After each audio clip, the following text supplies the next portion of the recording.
Bright Horizons parenting podcast just for ages 0 to 8. Get the advice you need from our own early childhood experts, Rachel Robertson and Claire Goss, and make the most out of every chance to teach, play, and love. In this episode of Teach, Play, Love, Rachel and Claire chat about routines. Adults and children alike thrive on routines, such as regular meal times and bedtimes. A consistent routine can help your child build independence and help everyone's day run a little more smoothly. Join Rachel and Claire as they discuss the importance of routines and share tips and tricks to implement simple routines to help your children through each day. Hi, Claire. Good morning. Nice to see you again. Hi, Rachel. Good morning. How was your morning? That doesn't sound like a real good morning. No. How was your morning?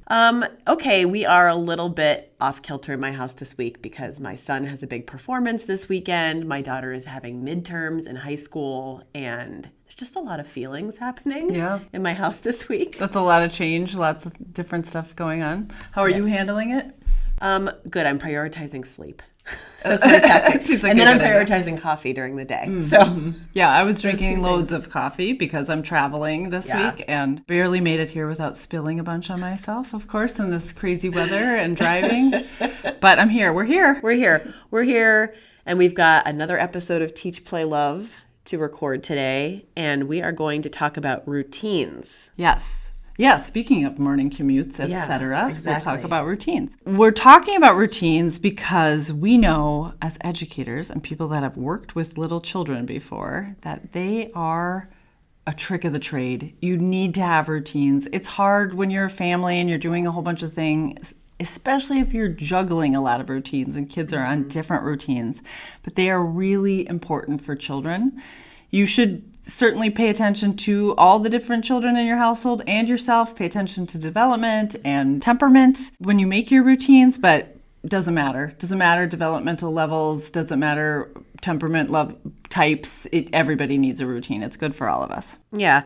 And I think for some families, it might feel like, oh, but my young child actually hates routines because there's maybe some fighting or some challenging moments that happen when you try to maybe start a new routine or even use a routine that you've been doing for a long time and suddenly it feels like it's not working anymore. But let's talk about why it's important to still make them a priority. Yeah, and this was hard for me when I had my first child.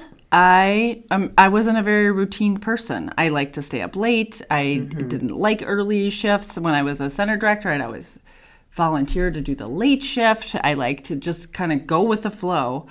But I knew that I was going to have to change that. And she also taught me a little bit of that through her behaviors and things that happen. But that's some of the advice I give to new parents, to or people that are about to have their first child, is get on a routine because it's going to be very important. And if you're not someone who likes routines, is used to routines, if you've defined yourself as someone who just kind of goes with the flow, you're going to have to change some of that. That's right. And one of the reasons probably the main reason kids like routines is because it helps them feel like they know how to succeed, they can predict what's next, and they can have some control. And the analogy I use all the time is young children cannot read a clock or look at a calendar. Think about how many times during the day you look at your calendar or clock or a watch or whatever to know what you're supposed to do next. They can't do that.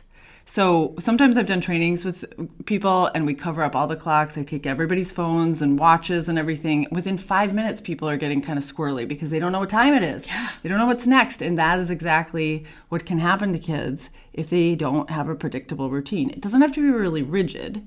You can have some flexibility in it, and we should talk about how to do that. But that's how they feel. They feel it. We often say, "Oh, they're off their routine. They're out of sorts because they're off their routine," and that's why. That's right. Yes, and I think it sounds counterintuitive, but I think you can actually be more flexible as a family when you have routines in place. Which is exactly, again, if you're someone by nature who has never been fond of routines, that sounds like complete garbage that I just said. But no, it's true. If you can establish something that your children can count on most of the time with regularity and consistency, it makes things like, let's go on vacation, let's go sledding today, like those one-off moments, much easier because they know they're going to go right back to that consistency the next day. Yeah, if we think about little kids, I mean, they're new to everything. The whole thing is new to them. Yeah. They don't know what's happening next. That's and right. They don't know, because they're not deciding it or having a lot of control over it, they don't know the same thing is going to happen the next day and the next day until you show them that. So their whole life is a little science experiment. When they're dropping the spoon off their high chair tray, or they're dumping out a bucket of blocks or whatever, it feels frustrating, of course, but it's also them thinking, I don't know, is the same thing going to happen again? Maybe not. Let's test it out. So the same thing with routines. Until they have that confidence that the same thing is mostly going to happen again, they'll struggle against them potentially, but they're very helpful. And while we're in this, I just thought of something we should mention is a lot of times people say, well, my mother-in-law or somebody else that helps with my child does not keep my child on their routine. And that's where I think what you just said is important is if you have a good routine and it's predictable, it can have a little flexibility. And kids are smart enough to know, I'm at Grandma and Grandpa's house now. Oh, now the routine's a little different. Right. That doesn't mean when I go home it's going to be crazy different. It just means that they can understand school's got a little bit of a different routine, Grandma and Grandpa have a different routine, and home has a different routine. That's right. okay. That's right. So there's a lot of really good reasons besides the stability that we give our kids and we have routines throughout the day. But there's also some good stuff that I want to say there's always like some good stuff for the parents too and caregivers. Like there's a perk here for you, which is that if your kids have routines, your toddlers and your preschoolers, they can start to learn a lot of independence. Yeah. Which I don't know a single person who doesn't want their toddler and preschooler to be more independent. Yeah. So if you have the same routine every single morning going out the door, you're going to work, your child's going to care or school, and there's a routine in place. You're in charge of getting your socks out of the drawer and putting them on while I'm brushing my teeth. Then we're going to brush your, like, they just get to know this is the expectation. Predictable. Yeah, it's exactly. predictable. And then they have more autonomy, they have more agency, and they really start to, I like to think that it's what people often say that my kids are really independent. And it's because from the very first week I had those kids home, I was like, this is how it's going to go down in the mornings around here, right? So now they just know, they get up and we just go. We go. We've got it all down to a science. Yeah, and you're right that this is even true for adults or teenagers, whoever we're talking about, that if you know what's expected of you, you take more risks. You feel you know where you can control things, where you can make some decisions, where you can try something, you understand the boundaries, so you feel safer because you know that context. It doesn't feel like such a free-for-all. And like you said earlier, if you don't have that routine, if you don't have that structure, it's harder to take risks because you don't know what's going to happen. You don't have, is this going to be okay? Is this not going to be okay? What am I going to do next? You're spending so much time worrying about that kind of stuff.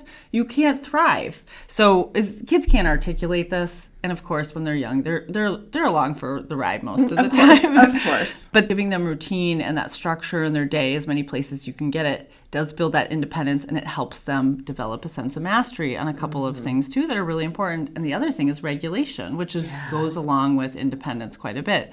And regulation being body regulation and emotional regulation.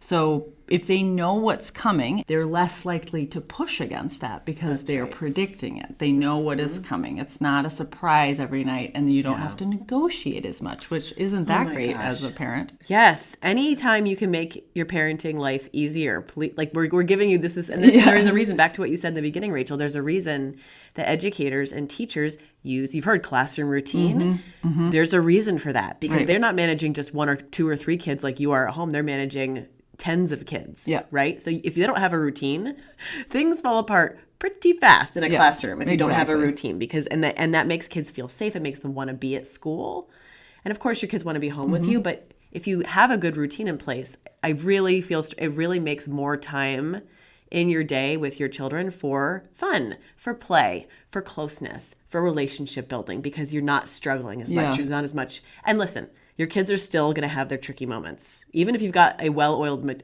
routine like we do at my house, we still have mornings that go totally sideways. Today may have been one of those mornings. I'm not going to go into any details about it. It didn't go well, but that's okay. We're going to get right back on track tomorrow. And I know that, and my kids know that too. That's what's important.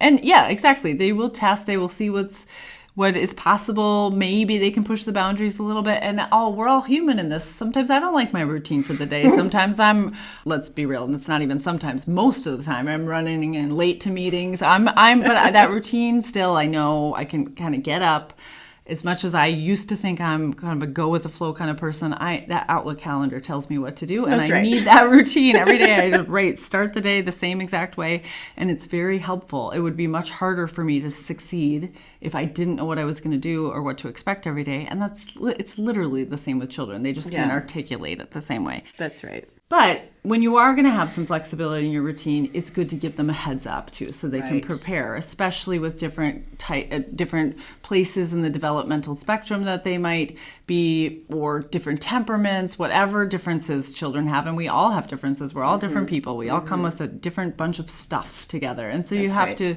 not do the routine that works the best for you all the time, but that works the best for everybody, and maybe even default to what works for the child. That's a really great point. It's always worth doing like a little bit of an audit. Like if you have a string of really bad bedtimes or a string of really bumpy mornings, it's a good time to say, okay, maybe I need to sit down and rethink this routine. Something's not right anymore. And maybe because someone's had developmental burst, or maybe someone's kind of too tired, whatever it is, or someone's hungry, or whatever. You can. There's problem solving to be done. Yeah. And if we were in a classroom, we would say start taking notes about that. Just take a journal of what's happening. Where are your hardest times of the day? Maybe you're moving too fast through things. Maybe the routine is too intense. Yep. Maybe you don't have enough special rituals in your routine.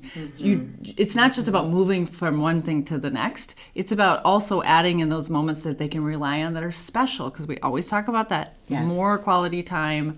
Don't worry so much about the quantity. Focus on the quality. So maybe you're going to have breakfast together every day, and your child gets to make a menu for the week. And that's part of the routine, but that's also a very special ritual you've put into the week. That's right. That's right. So if one of our listeners is saying, okay, great, I'm on board, but how do I do this? Do we have any tips or tricks for starting new routines? Yeah, I'm sure we both have some, because we're both parents and we're both been educators in a classroom with 20 or so children.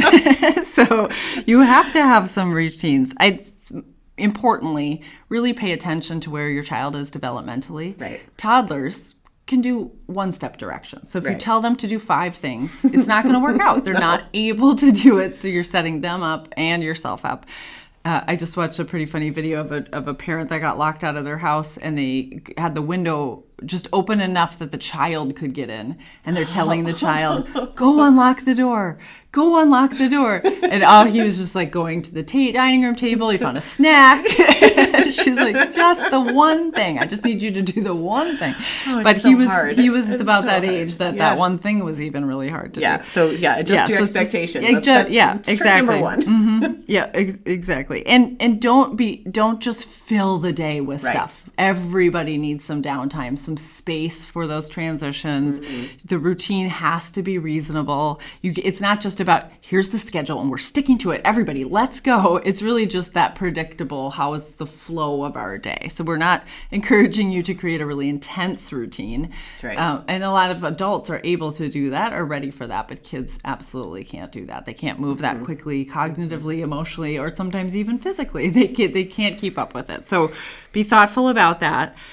Talk to them when it's going to change. So instead of getting frustrated with your mother-in-law and father-in-law about what kind of situation is going on at their house, or whatever in-laws or families or friends that are helping you with your children, talk to your child about that change in routine. Yep. And prepare them for it. You can even make, one of the things I did with my kids sometimes is I got those picture books that you can slide photos into, and we made a picture of the routine at Grandma's house, and we'd talk about it. We'd read it a little bit before we went over there, and then they were familiar with those pictures. They felt, okay, I know what's coming. Yeah. So that really helped them quite a bit. That's one of my favorite tips and tricks, and I talk to parents about this all the time at Bright Horizons, is if you're coming to me and you're feeling stressed about getting out the door in the morning or bedtime or whatever it is, using a visual chart or calendar, whatever you want to call it, of what's expected.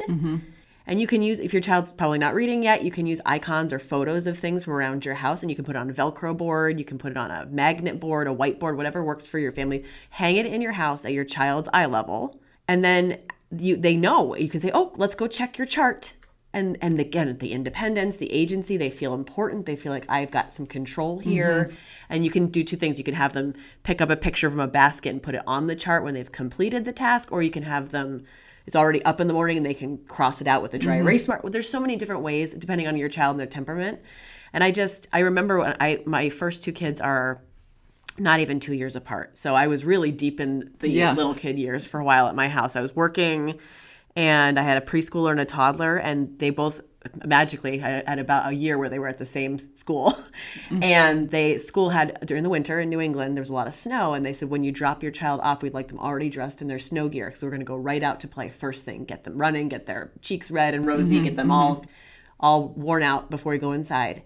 And so I'm trying to get myself ready for work and get a 2 and a almost 4-year-old in their snow gear, and the tears, the yelling, the sobbing, the noodle baby. I had all the things happening, and finally I just said, "Oh my gosh, Claire, if you were in the classroom right now, you'd have a chart." Yep. So I printed out a little chart, and because they're always my 4-year-old was always putting on the boots on. And then she'd say, "Oh no, I can't get my snow pants on over my boots," because she didn't even know what order to do things in. Yep, that's a good and I point. was so busy. I'm trying to get the 2-year-old with the diaper, and it was just a nightmare. So I made a chart for both of them. The 2-year-old really just there to make him feel included. He wasn't really following along as closely as the 4-year-old, but he got it. He got the hang of it. He wanted to be like his big sister. Night and day. Within a week or two, my daughter felt like, I am the boss of this activity. I know exactly what to do. I've got my chart. Turns out the snow pants go on first, and then the boots. Works out really well if you do it in the right order. So much better. So much better. So I just took my own advice, and that routine helped us so much. A lot of times families, parents will come in and say, "How do you get them to do that in the center? I can never get them to do that." And this is some of the magic right here. This is having a routine and expecting them develop in a developmentally appropriate way to be part of that, to contribute to that. And routines don't just have to be about the day either. It can be about the week. We used to talk a lot about what happens on a stay-home day versus a school day. That's right. One of the things I probably talked about before is my younger daughter, we would be in the car, and she'd want to get one more thing. And then I'd come inside and find her basically in the middle of getting dressed into a whole new outfit. And that really threw off the routine every day until I figured out, like you, sometimes it takes a second, even if you know this stuff, It takes a second. I figured out, you know what we need to do? Add something to Sunday nights where we pick out the clothes, and then we picked out the clothes for school days, and we also had specific drawers for school days versus stay-home days. Now, I don't care. She could wear her pink cowboy boots with her whatever. Didn't bother me. It's not about having them look perfect and cute every day, especially at school, because they should be having great messy fun. That's right. But there was sometimes like shorts aren't actually for the winter.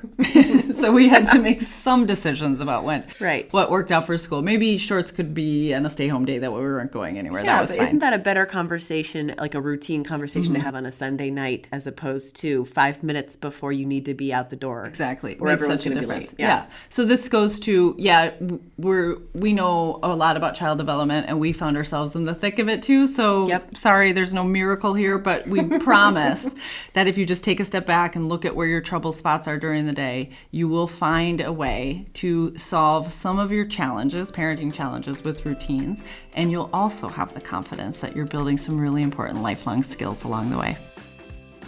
As Rachel and Claire shared, establishing a consistent routine can not only benefit your child, but also make your life as a parent or a caregiver much easier. By providing predictability and structure, routines can help everyone in the family feel more confident and prepared for each day. Be sure to give children enough time to get used to new routines, and once they do, you'll see your child's independence and happiness grow. For more expert guidance on early childhood development, check out our family resources at brighthorizons.com. Thanks for listening. Subscribe to us. Find more episodes on Apple Podcasts, Spotify, or wherever you get your podcasts. See you next time on Teach, Play, Love. And discover parenting as the joy it was meant to be.